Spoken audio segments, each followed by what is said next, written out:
చెప్పరేమల్లా ఈ మందకి అర్థం కాదులే. ఎక్కడికి తీసుకెళ్ళాలి? కనాను దేశం హెబ్రోనులోనికి తీసుకుని వెళ్ళి మా తాత ఎవరు చెప్పండి?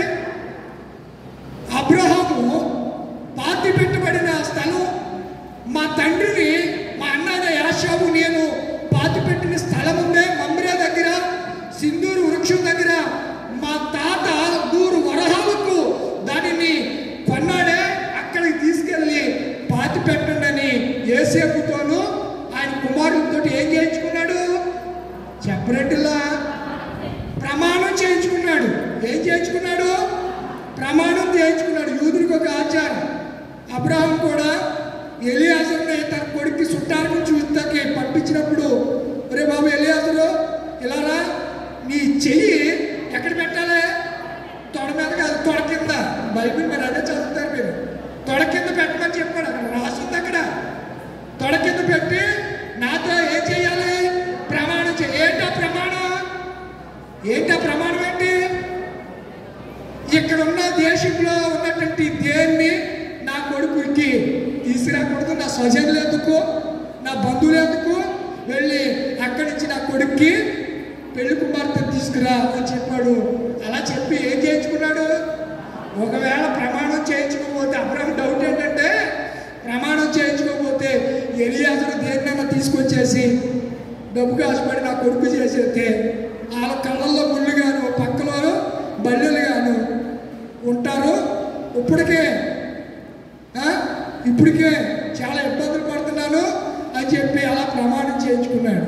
అలా పితరులకి మా నాన్న చనిపోయేటప్పుడు కూడా నాకు ఏ విషయం చెప్పలేదు, కానీ ముందు రోజు మా నాన్నకి సేవ చేస్తూ ఉంటే చక్క ఆరోగ్యంగా ఉన్నాడు కదా, చేస్తూ ఉంటుంటే తమ్ముడు సమాధి ఉంది కదరా, ఆ సమాధిని మనం టైల్స్ వేసాం, అది మార్పులు అప్పుడే ఏం చేస్తే వదిలిపోను అని చెప్పి అన్నాడు. సరేనన్నా, ఈ సంవత్సరానికి ఇబ్బందిగా ఉంది కదా, పిల్లలు ఇంజనీరింగ్కి వెళ్ళారు, వీళ్ళకి ఫీజులు కుదరదు, వచ్చే సంవత్సరం నేను చేపిస్తానంటే ఆయనే శాశ్వతంగా ఈ లోకాన్ని ఇచ్చి ప్రభు సన్నిధికి వెళ్ళిపోయారు. ఎందుకు? కొంతమందికి కొన్ని ఆశలు ఉంటాయి, పితరులకు కూడా కొన్ని ఆశలు ఉన్నాయి. అలా యాకోబు ఏం చేయించుకున్నాడు చెప్పండి? ప్రమాణం చేయించుకున్నాడు. ఎవరితో? కొడుకులతో. యాకోబు ఎవరితో చేయించుకున్నాడు? కొడుకులతో చేయించుకున్నాడు. అంటే కొడుకులు కూడా చచ్చిపోయాక అలాగే ఉంటాడు, నాన్న ఎక్కడో చోట ఎంత దూరం ఎక్కడ తీసుకెళ్తాం, ఎందుకు వచ్చిన గొడవ, ఆ గొడవలు కూడా తీసుకెళ్ళాలంటే, ఆ సమాధి తోటలోనే కప్పెట్టాలంటే, ఇక్కడ ఎక్కడో మనం ఉన్నాం కదా, ఇక్కడ కప్పెట్టయితే పోలేదా అని ఎక్కడ అనుకుంటారేమో అని. ఒరే బాబు అలా కాదు, ఎక్కడ తీసుకెళ్ళాలి? అక్కడ తీసుకెళ్ళండి అని చెప్పాడు. యోసేపు కూడా తన అన్నయ్యతో అదే అంటాడు. అన్నలారా, అన్నయ్యకి కొడుకులు ఉంటారు కదా, వాళ్ళందరూ పిలిచి నేను చచ్చిపోయిన తర్వాత మీరు ఎలాగైనా కనాన్ దేశం వెళ్తారు, వెళ్ళేసరికి ఎన్ని సంవత్సరాలు పడుతుంది? 430 సంవత్సరాలు పడుతుంది. అప్పుడు మీరు వెళ్ళినప్పుడు ఏం చేస్తారంటే, నా ఎముకల్ని తీసుకెళ్ళి మా నాన్న ఉన్నాడు కదా యాకోబు, అక్కడ ఆ సమాధుల పక్కనే నాకు సమాధి కూడా అక్కడే చేయండి అని చెప్పాడు. ఎవరు? యోసేపు. ఎంత జ్ఞానవంతుడు యోసేపు! కళల భావం చెప్పినాడు, కళలకు అర్థం చెప్పినాడు. ఎందుకు విషయాలు చెప్తున్నట్టే, యేసు ప్రభుని ఎక్కడైనా పెట్టచ్చు కదా, ప్రత్యేకించి ఆయనను కూడా ఆ తోటలో, సమాధుల తోటలోనే పెట్టారు. కొంతమంది పొలం పట్టులు పెట్టించుకుంటారు.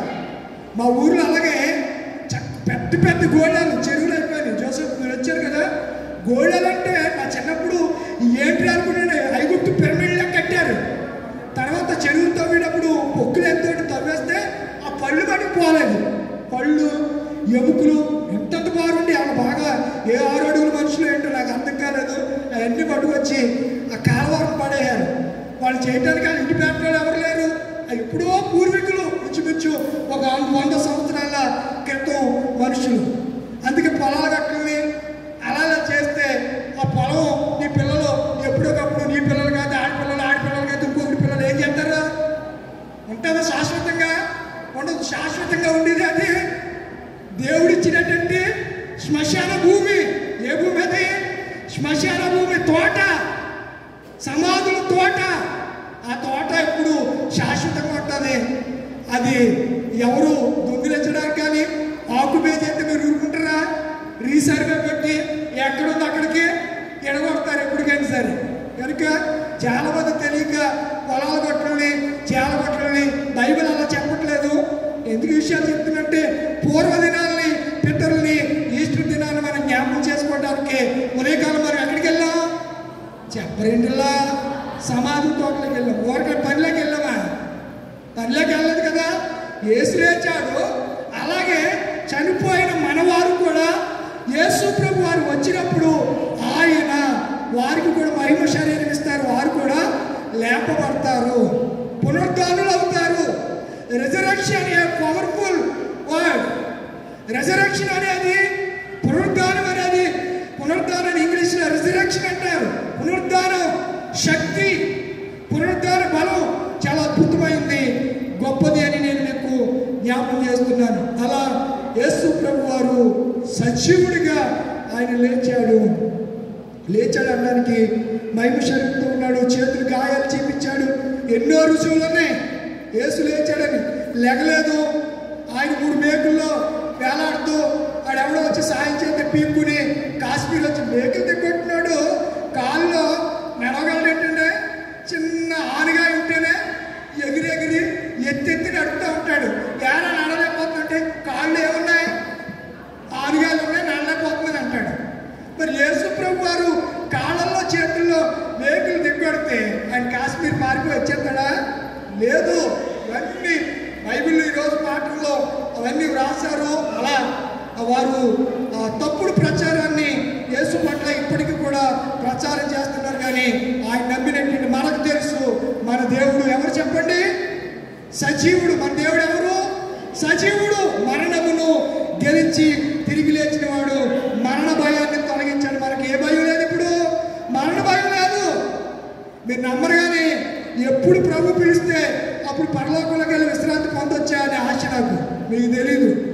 మీరు నిజంగా మనస్ఫూర్తిగా మనస్ఫూర్తిగా అంటున్నాను. ఆ నిశ్చిత నాకు ఉంది. నేను చనిపోతే నా ప్రభుత్వం ఉంటాను, యుగ యుగాలు ఆయన చెప్తూ ఉంటాను. ఆయన ఒళ్ళు కూర్చుంటాను. నేను వెళ్ళి ఆయన సింహాసనం ఉంది. ఆ సింహాసనం పక్కన ఆయన కూర్చోబెట్టుకుంటాడు. ఆయన ఎంత గొప్ప ధన్యత అండి.